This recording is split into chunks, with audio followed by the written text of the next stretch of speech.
Hello, welcome to another episode of Angela Shows You. Today we are going to make mouse pads. So if you have ever wanted to make a personalized mouse pad, but you didn't want to necessarily order it online where you have to either upload a picture or choose a design and then, wait for um, wait for the company to print it and ship it to you. If you want to make your own and you have the right equipment, such as a sublimation printer and a heat press, then you can purchase blanks, mouse pad blanks. I buy mine on Amazon, and I usually buy they come in, I think it's like a 10 pack or a 12 pack, and they're pretty inexpensive. Now I make these not only to give around, but I also make them and sell them, and they are actually at craft shows, they're a pretty good seller. So they are a great way to just have something that's a little bit different. I know the craft shows that I go to as just a shopper that I'm not in, I never see people who have mouse pads. So they are something that might be a little bit different or a unique item if you do crafts and you make to sell. Not everybody makes to sell, so you may just have some sort of occasion coming up. Maybe you have somebody who is had a baby, and like I know when my brother had his baby, I took one of the pictures that they had shared and I printed it out and I printed it on a mouse pad. Now it took me a couple of tries to actually get it right, so I am hoping that this episode will help you to learn from the mistakes that I made when I was starting to make the mouse pads using pictures. Now, of course, when you're using an image that you have either created or bought on Etsy, then you usually don't have quite as much playing around to do as when you are getting an image that you are making yourself or printing out. But in this one, I am actually just going to go ahead and I'm going to demonstrate using an image that I purchased on Etsy. I thought that this was pretty funny, and so it's showing right here. Well, at least it is in here because I'm filming this, but you want to make sure when you do an image, when you send it to your printer, that you print it in reverse, because you're going to lay it down on your item, and when it prints, it will print the right side.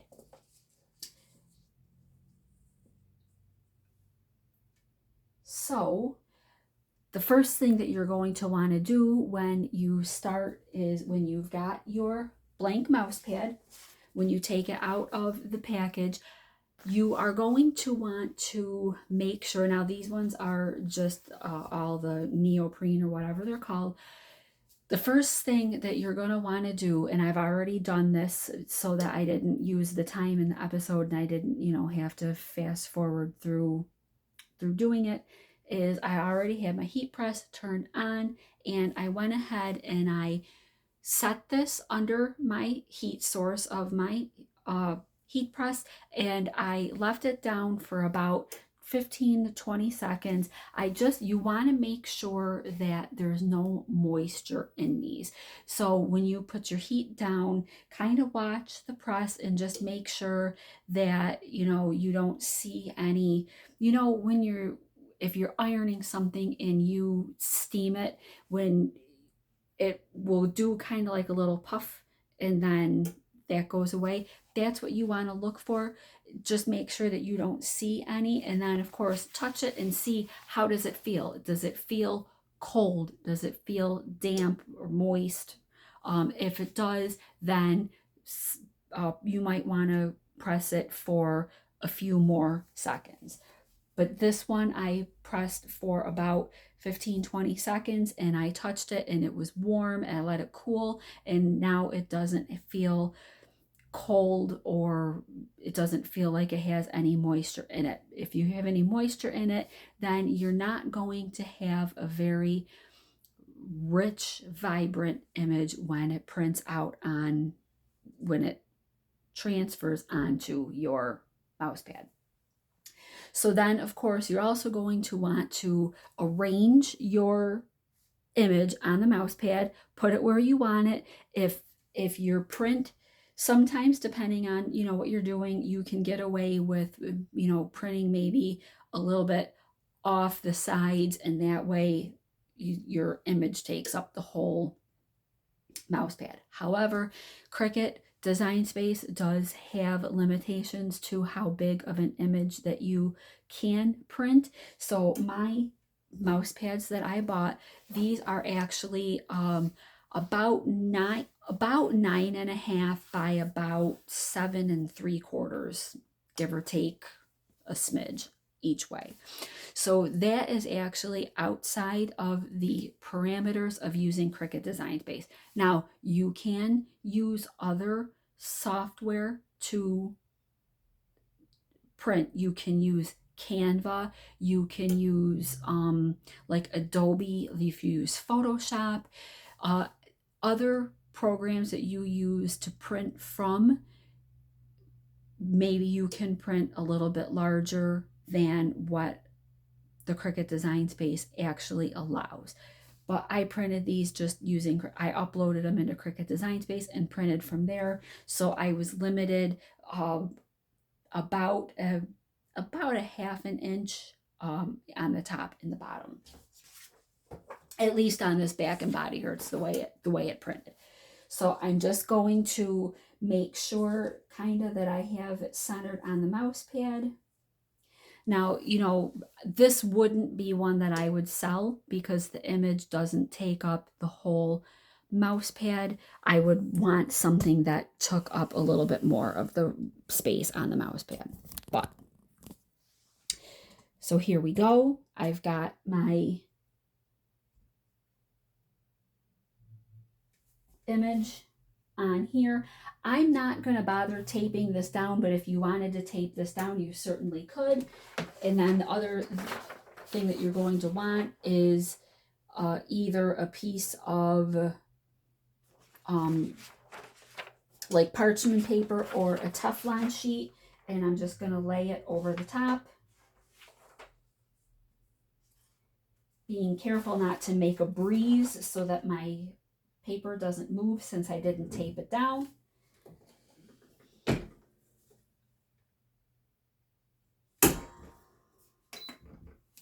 And I am going to let that do its thing. So the recommended heat press setting and time was 340 degrees for about 40 to 45 seconds. So I set my heat press to 340 degrees and I had it set for, shoot, I'll have to look now. I think I changed it to 40 seconds. So while that finishes up, the reason why, if you have not used the protective paper in between, the reason why you want to do that is that sometimes the ink can, when it hits the heat source, sometimes the ink can actually kind of, I don't even know what it's called, but it can explode, so to speak. And so what this does, and you sometimes I'll actually put one on the bottom and on the top of the item that I'm pressing, because you want to protect. Now this, mine, it just has a pad. So I look to just protect, this is the heat source. I just am looking to protect this from getting any ink spillage out onto that. All right, so Now that it's done its thing. Oh, sorry about that.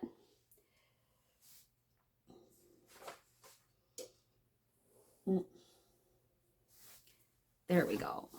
And this actually, I notice that's very, very hot. It's very hot. It's for some reason, I've got that on carpet and it does not seem there. It didn't seem to want to, I have my phone, I use my phone to record, and I have it on a tripod, and I had it sitting on carpet, and it just seemed to not want to stay real steady. This it actually did not print as vibrant as I was hoping that it would. I hadn't printed this image before, but this is not really super very vibrant like I was hoping. So I actually think that I'm going to go ahead. The settings were between 340 and 350 for 40 to 45 seconds. So because this didn't transfer extremely vibrant, I am going to go ahead and I'm going to bump up the temperature the 5 degrees so that it's set to 345, and I'm going to bump up that time also to the 45 seconds.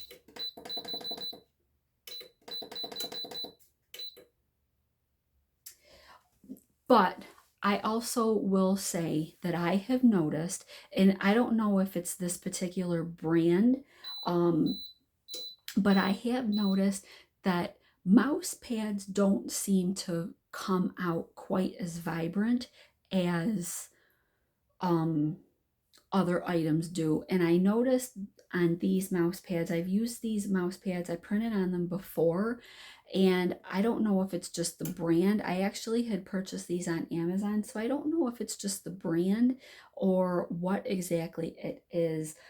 The last batch of mouse pads that I had seemed to print a little bit more vibrant, if I'm remembering correctly. This one, though, I mean, I still think it looks okay. It's just, it's the blues aren't as blue, and I think that this is not as red as I would like it to be. Um, I I have a new printer now. I actually think that I have a better printer than I had before. Last time I printed the mouse pads, I had an Epson. I just had an eco tank that I actually converted from a regular printer to a sublimation printer. This one, my husband actually bought this printer for me for my birthday. This is a Sawgrass. This is an actual sublimation printer. So I am still kind of learning a little bit about the printer as I go, but that's this one. So I printed off one more. So we'll do one more. We'll test it and we'll see. Like I said, I already heated it, but I think I'm gonna just go ahead and heat again. But this one says I've got it all together, I just forgot where I put it. So we're gonna try this one and see how this prints out. It's got a little, you know, some pink in it.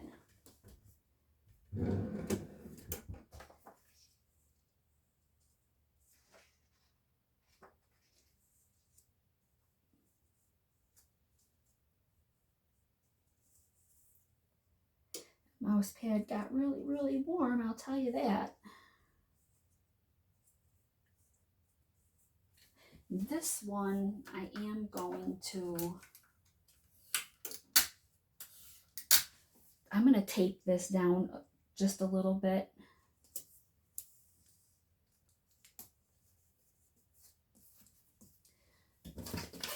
And then of course we want our Teflon sheet over the top of that.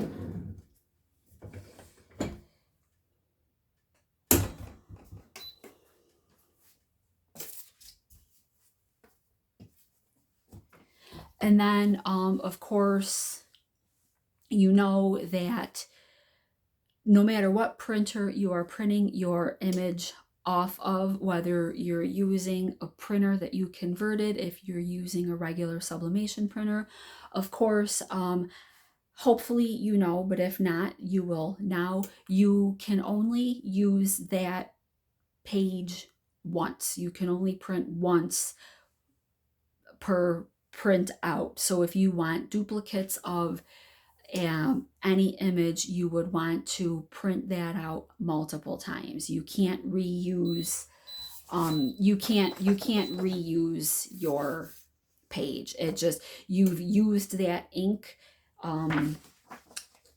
so you are unable to reuse it. Now I will say though, if you've printed something out, and you can always kind of, uh, lift it up ever so slightly and look to see how does it look. Maybe I should have done that on the Back and Body Hurts to just see. um and if you could always put it back down for a couple more seconds. I don't know for sure how that would have worked, but now that, of course, it's not only cooled off by now, but I removed the whole piece of paper, so it would be very, very difficult to line that up, especially because you've got all those little lines. It would be very difficult to try and put the paper back on there and put the heat press down. If you tried doing that, then you would, of course, run the risk of ghosting. That means that your image wasn't exactly where it originally was, and so then you could tell that, like, the page, that would look like it shifted. It would have that shadow, so to speak. So that is hot. Okay.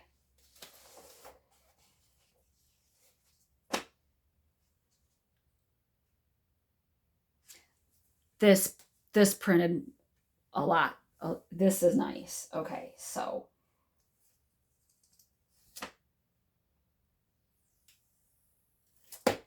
I'm trying not to touch the mouse pad too much because it is warm. It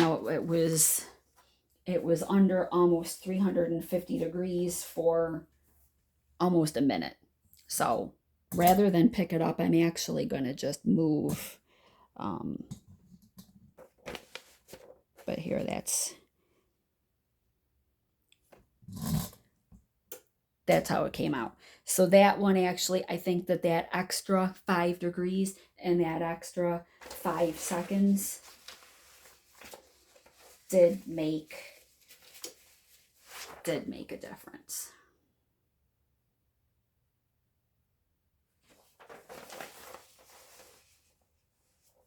So there we go. That is how you do sublimation on a mouse pad. But it's kind of the same as the same basic idea for whatever it is that you are doing on. You'll send to your printer. You'll, of course, want to make sure that you press the item, get any moisture that is in it out, follow the guidelines for the material.